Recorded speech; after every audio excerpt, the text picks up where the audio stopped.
You're about to listen to a podcast full of wonder, excitement, and discovery. It's time for an adventure through Odyssey. Hey everyone, welcome back to the Adventures Through Odyssey podcast, Odyssey Revisited. I'm Will here with John and Leah, and today we're going to be talking about Album 2, Stormy Weather, or Our Wildest Summer Ever. They've renamed it a lot of times, so we're just going to call it Album 2. But I just need to detour for a second to address one of the comments we received on iTunes about our mixed sound quality. We're working on it. Now, Did we actually? Yes, and it was a constructive comment, although I don't know why he only gave us 1 star. We did. He liked the podcast, he just thought our audio was bad. Or she, I guess I shouldn't gender it. But, okay. So I do have a professional microphone. I am not sitting across the room, but I'll work on quality. Anyway, John and Leah do not. So if you would like to donate a microphone to us, just email me at an adventure... No. What? We ain't going down that road. Look, we're working on the microphone thing. We'll do better at sound editing. If someone wants to help me sound edit as a volunteer thing, I'll sign off on your service hours. No! Okay. You don't know what kids will do for service hours. Okay. Oh. Sorry, what, Leah? No service hours. Okay, well... I love how, as we're talking about sound quality, like, we're having trouble with sound in general, which is pretty funny. I guess that's a fair point. Okay, so now today, as I'm holding the microphone like an idiot, I do want to read a statement. I got this in the mail after last week's episode from Blue Apron. Please do not mention us on your show. We do not sponsor you. Well, that doesn't work. Since you literally said at the end of last episode, we'll definitely be there next week because we're about to record it. Don't ruin the magic. John. And now we're isn't this like giving false testimony? What do you mean? Like they didn't say that. It's okay. Now we're giving false testimony, Will. Oh god. Okay, hey, well, everyone, I will vote. say. Everyone, vote down in the... What? Go ahead, Leah. I thought, literally said album 2 next week. I'm like, okay, next Friday night. Oh. And they go, okay, welcome back. We're going to talk about album 2. I'm like, what? Sorry. I just want to make sure we have enough in case we can't meet next week. But, okay. So, vote in the comments if that was giving false testimony. Do a poll. Yeah, we'll do that on Twitter after the episode drops. Alrighty, so we're gonna... Crap. Where'd it go? Okay. So album 2 kind of has a summer theme to it. So we're gonna kick it off with Family Vacation Parts 1 and 2. The Barkley family takes a trip to Florida, but they get stranded when the family car breaks down. Okay. I will say this was like one of the first episodes I can remember ever listening to when I was little, and I fell asleep to it every night for like so long. Wow. And so I know this episode very well, and I enjoy it a lot, actually. Is this a 2-parter? Yes, it is. Yeah. This seems like always felt like a weird one to be a 2-parter. Well, this was back in the more leisurely paced Odyssey days. That's true. Yeah. I mean, in a weird way, it's super gutsy to do, just because, you know, when John and I heard this episode, we had already heard Barkley shows, but if you're listening to these in order, it's a little weird we're going away from Odyssey with a completely new cast of characters. Oh, yeah. It's like the first Barkley one? Yes, it is. I think so. Wow. Okay, that is interesting. Oh, yeah. It's a piece of tire rubber. That's all? Is he gonna murder us? I know, that was like a weird scene to me, that it's like, oh, we ran over a piece of tire rubber, and then they're on the highway, and it's like, there's an axe murderer, where? I mean, yes. The tire rubber scene's a little weird, especially going back to listen to it, but the episode does seem to be one of the, you know, again, it's a 2-part episode that takes its time with its plot, you know, doing some diverging, and it's actually better off for it. Yeah, it's hard for me though to like, because it's almost too leisurely paced in a way for me. I can see that. like, there's just not a lot to talk about in it. Right. I mean, yes, Bernard and Eugene have a similar encounter on their road trip during one episode a few years later, but... Mm-hmm. Wait, which one are you referring to? When they get stuck in that small town... Okay, yeah. With the computer kid. Yes, or at least it's like very similar. Oh, we're stuck in a small town and we're gonna talk about that. Yeah. I mean, I get the point. It's supposed to be the best part of your vacation is sometimes the unplanned parts. I do sort of wish we had gotten them to Florida by the end. Yeah. I always wish that we see them in Florida. I mean, an interesting outline would be like a 6-episode arc where it's just the Barclays on a road trip, but there was no way they were going to do that right out of the gate. Yeah. Here's the thing: the only reason they made that work with Eugene and Bernard is one, they're like foils of each other. Right. Mm-hmm. And then they did So like they're just Gillingham. entertaining together in general, and they also went like a ton of places. Right. Well, and they did it with Joanne and Connie. Yes, they did. But I would say that was it was far less time where they were actually on the road. Yeah, It was like less 3 episodes. Like Yes. I remember the diner. Those are kind of creepy, honestly. Yeah. there's the diner one, and then there's the one where Connie almost drowns. Those are the 2 I remember. I think that was it. Right. Yeah. And then like when they're in Washington D.C. Yeah. That's all the shenanigans with Mitch. Pink is not my color. Oh gosh. But, I mean, yeah, I mean, it's hard to complain about. It does give you a lot of road trip flashbacks, although I don't know how kids today would take that because they can do all this crap on their phones now. Yeah. I will say, like, I always lived on the edge of my seat when they were trying to figure out what the like gift was Wit gave them. Oh yeah. Oh, that's like a main like element of the episode. I totally forgot that even existed. Is it like Wit's Boredom Buster or something? Yes. Yeah, I think that's it. Which Yeah. I still wish they sold in the gift shop in Colorado Springs. Yes. Because I know the album cover actually has a photo of it on the back, but Yeah. I get it's supposed to be like One of the older ones did. Right. I get it's supposed to be like a puzzle box, and it's just like, hey, this was time you weren't bored. Neat, huh? Wasn't there like nothing like at the end of it though? Right. It Was like basically- in the inside, it's like, oh, all that time you did doing this, like go out and do something. Right. Well, the problem is Wait gives it to Jimmy for a car ride, which you can't really go out and do something else during a car ride. Right. Maybe they could have thought. I get it ties into the actual moral of the episode, but they could have thought that through just a little bit. But I don't know. To me, it's a solid, good time episode. Yeah, I like it. Also, I can very much relate to the people being late for road trips sort of thing. Oh, you can. Well, we're 52 minutes late. That's a record for us. That's a pretty funny joke. I agree, because if you've ever met every family reunion, someone's always late. Where's Grandma? Oh, she's getting her camera. If we're lucky, she's getting her camera. She might still be getting dressed. Or taking the curlers out of her hair. Oh man.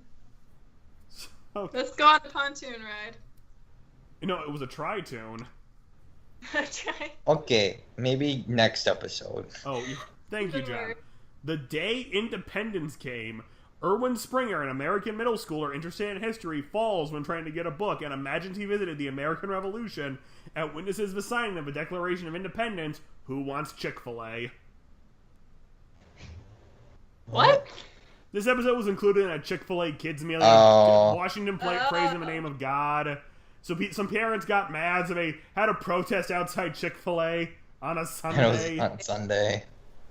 So no one actually went inside the building anyway. I'm sure some people were thinking, wow, this is really working. I remember them talking about this episode or reading about it, and how, they wanted to have like history episodes, but they didn't really know how. Yes. Like, this is before they had the imagination station, so they were just like, oh, let's just have this happen so they can really be there. And I mean, for that, I think it's a okay prototype for, like, what would come later. Yes, but you can't have kids getting hit on the head every couple of weeks, or like Wits Right. could get sued. That's the thing. It also would be under the implication that those kids would have to really, really like history already and not know what's going on. And, like, because he's like, oh, this is what's happening. Like, he knows about it. Right, and I do appreciate this isn't a two-parter. Mm-hmm. That's true. It's a nice boiled-down version of A Day Independence Came, and it loosely ties into their summer theme with the 4th, but Yeah. a lot of fun. I don't know if we have a lot to say about it. It's just another solid history episode. Yeah. Alrighty. Stormy weather. Connie doesn't like Odyssey and feels she's being swamped by Christians, so she wants to go back to California. But when Whit gets hurt, she realizes how much he means to her.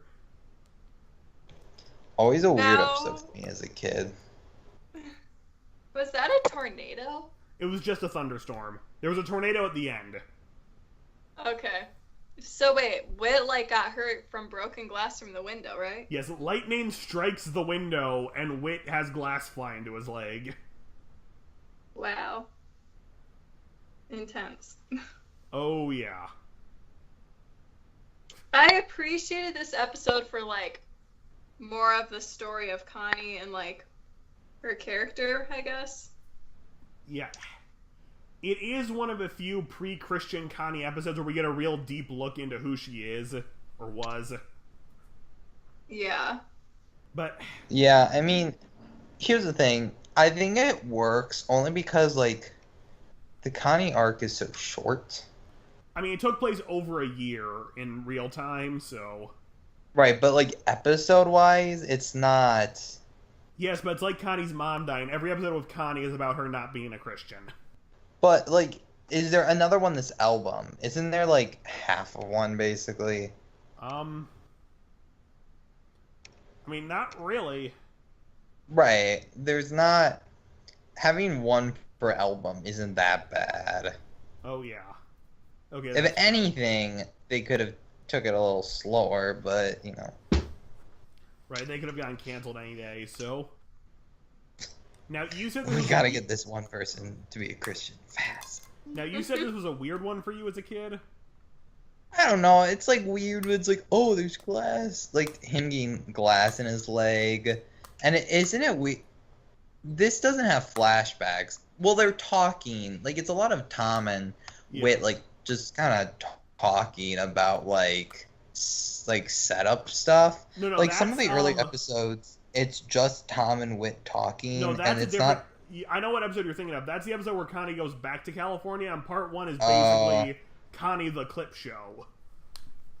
Well, right, but doesn't Tom and I don't think doesn't Tom's in this Whit episode. I don't think so either. Again, this is like leisurely dialogue-heavy Odyssey, so... Yeah, which can be really good or really kind of like meh. As a reminder, everyone, we just did the most recent album, so these more methodically paced ones are throwing us a bit. Oh, I still like this episode. Like, I still like the episodes we've talked about. Just as a kid, for some reason, this one I thought was weird. Tom is in it. Oh. Okay. Doesn't he and Connie's mom go and look for them? Yes, that's what it is. Yeah, I think that's it. Alrighty then. Oh, yeah, that is what happens. Yes, it is. Man, I wish we had more to talk about. But I'm kidding, but VBS... We talked on that one for like 4 minutes. That's true. Okay? Okay. What more content do you want, Will? I don't know. If you want me to go like scene by scene analysis, you should have alerted me earlier, especially because you told me your time zone time for recording and not mine. You're like, we're recording at 7:30, and then you text me at like 6:10, and I'm like, what are you talking about? It's not for another hour. He's like, oh, it's 7:30 my time. I thought you knew. Leah and I are in the same time zone for once. Right, but I didn't if even it was notice a or think about that. well, here's the thing: if it was in the group chat, if it was in a group chat, I would agree with you. But you said it personally to me. A personal message. You should have calculated your time. Okay, anyway. Yeah. VBS Blues. Ned Lewis's VBS class is a mess, and he must perform a skit in front of the entire church. If everything goes well, the church will consider starting up a drama program, but things don't look good for Ned.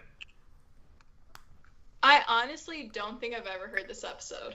Oh no, this is the one with the 3 like miscreants who play Ratchet, Meshach, and Bendigo, right? Yes, it is. Okay, I totally blanked on this episode, and then I just remembered it. Okay, this is a pretty funny episode. I agree. One, I think Ned might be blowing some of it out of proportion in his head, which helps. Yeah. I've got fire in my lamp, keep me burning. Hey, where's the fire extinguisher? It's a pretty quality episode. I mean, the fire extinguisher thing's a quality joke. I mean, this is pre-VeggieTales, so they couldn't make a chocolate bunny joke, but... Honestly, though, this, like... I actually think this is a very funny early episode. I would agree with that. I'm just double-checking. Yeah, so, you know... If you've ever worked at a church, you know there's always that one group of kids who's a little miscreanty, but...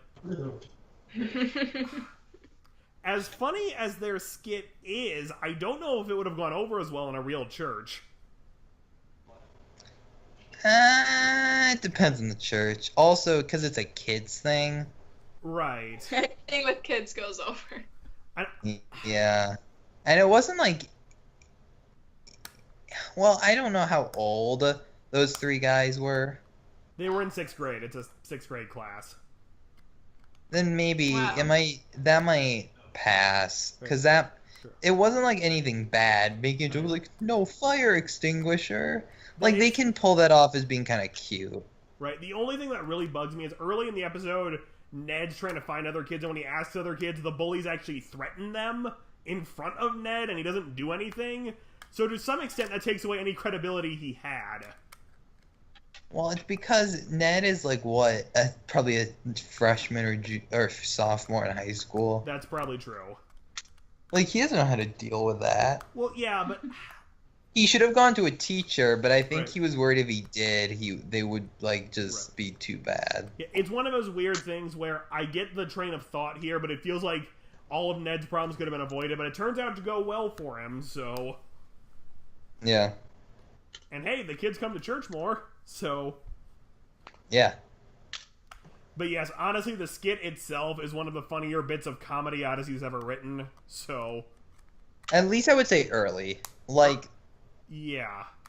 I mean, I'd have to listen to it again with some other stuff, but I do remember it being pretty funny. I mean, nothing It's will been a top while, Sunday though. Morning Scramble, but...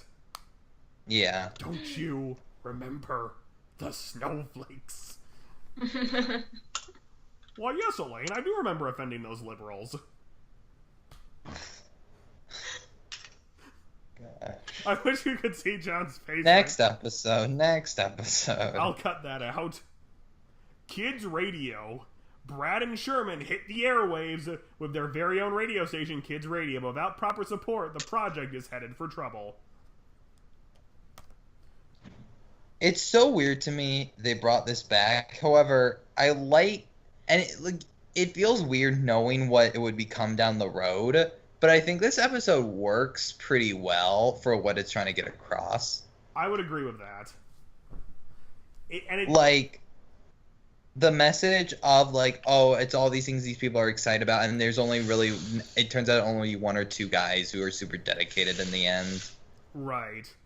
And also, it avoids the pitfall of it being a why aren't you stepping in episode because no one's getting hurt. So, Yeah. or like, it's not like, guys, what are we doing? And he does step in at the end saying this would be the last episode.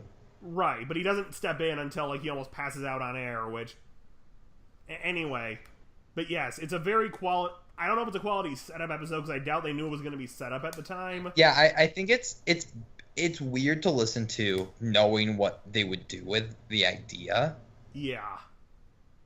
But by itself, I think it's pretty good. Agreed. like for its message. It's not like the best episode, but I think for what it's trying to say, it does it pretty well. Right, and this is still another in the long line of disposable Odyssey kids we never see again. But like voiced by like someone who I think did multiple kids. Yes. So, woo!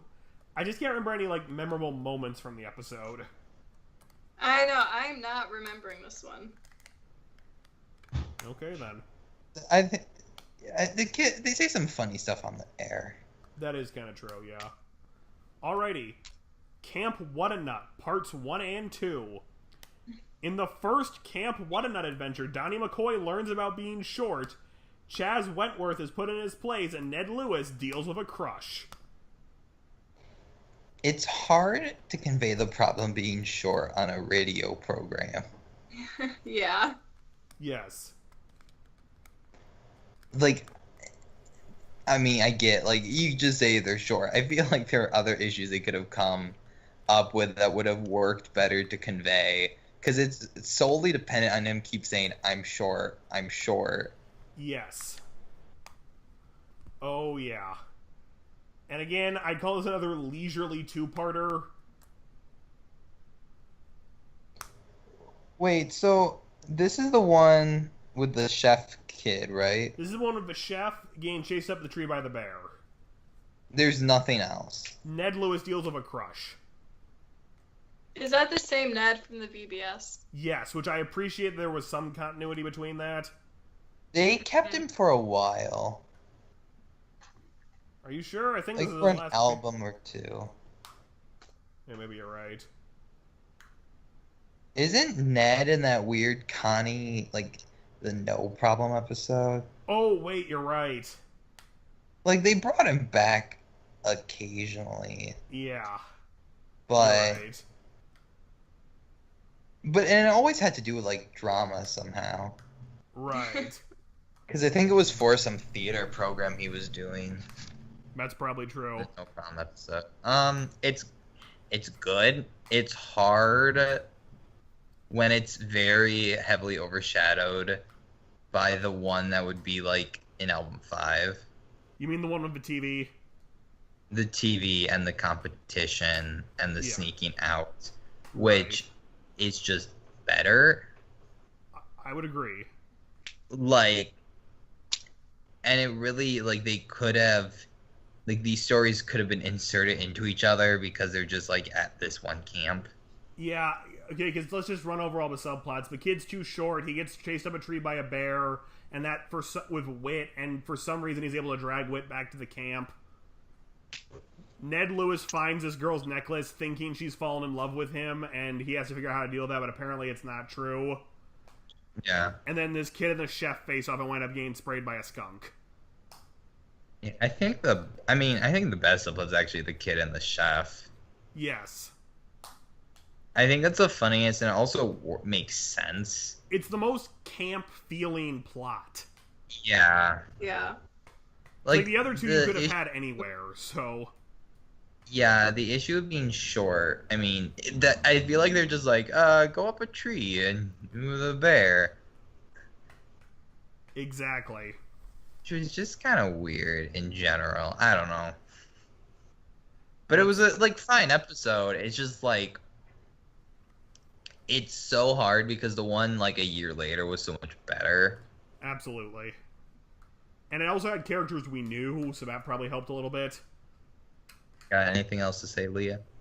No. But they, as a reminder, they do reference this episode in that much better camp episode. Is the much better one with Connie? Yes. Yeah. Okay, yeah. That's the one after she gets fired. Right. Remember, because at one point someone says Wit and Donnie got chased up a tree by a... Anyway. The Case of the Secret Room, parts 1 and 2. Wit and Jamie Martin solve a 40-year-old mystery after finding a skeleton in the hidden room in a basement. This freaked me out as a kid. But it's still one of I their more didn't solid... listen to this one forever. It's still one of their more solid mystery episodes, though. It's a very solid mystery, but just them finding it super creepy how they set it up. That is I know. true. It is. Like, them being like, a secret room. He's like, get out of here! And it's like, there's a skeleton. Like, it's like a creepy setup for the radio. Yeah. Like the first 5 minutes is pretty I will admit, this played a lot like an old-fashioned radio mystery that was maybe a little darker than they needed it to be. I'm Yeah, trying to I would say that. I'm getting. So what is the end again? Because I get It is this the confused with Treasure of Lamont. It is the former bank manager who did it. He stole the money and then framed the dude and then shot him because he was an orphan. I listened to it again for the first time in a while. It's really good, but it does get a little twistier than it probably needed to. Yeah, I remember it being a good episode. It's just like Treasure of Lamont's only like one episode and has also like a secret room and like someone who kind of ran from something. Yeah. And then they make a reference to this at the end of that episode. Like, if you go upstairs or downstairs, there's greed.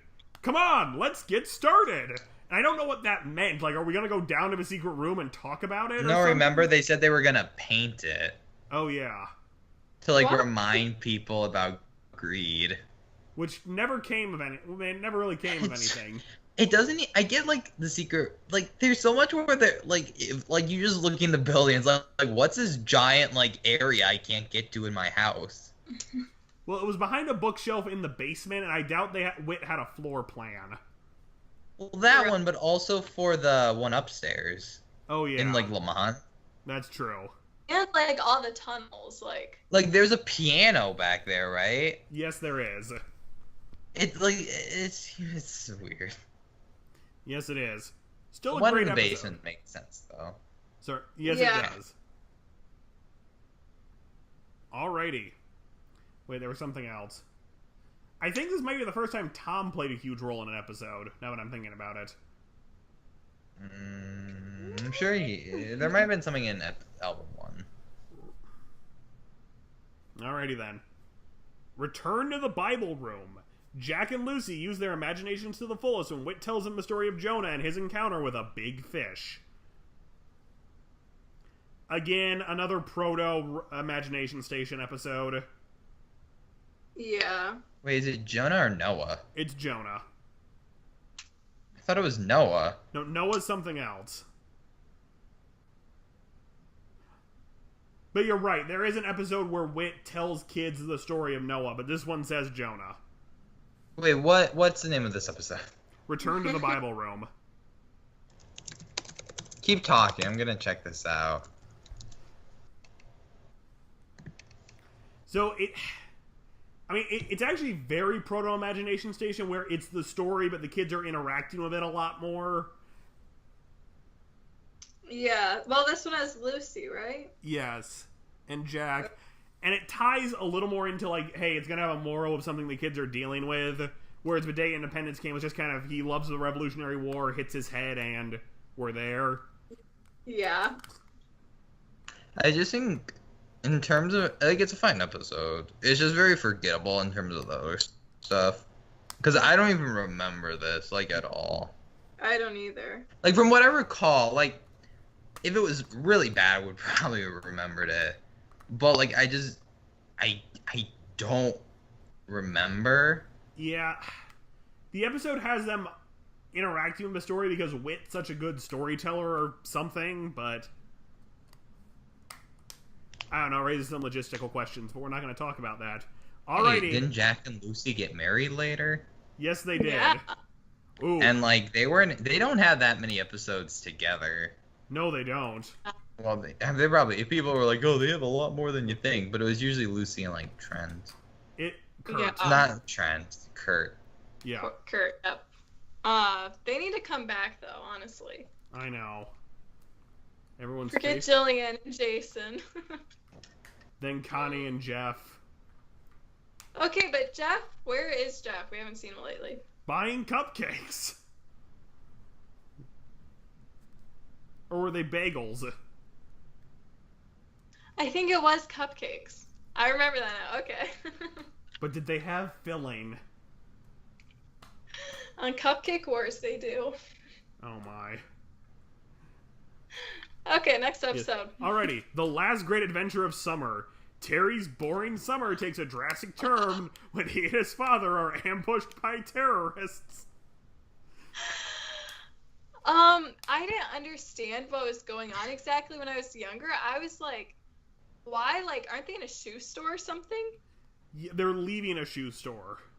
Yeah, and I was so confused when I was little. I was like, is this a prank? Like, what is this? That might have been a better payoff. Here's the thing. This episode is a little confusing, especially given the context that, like, this is, like, so far everything else is like, oh, it's just small town. Like, the most out there thing you had was that mystery, like, the secret room. Right.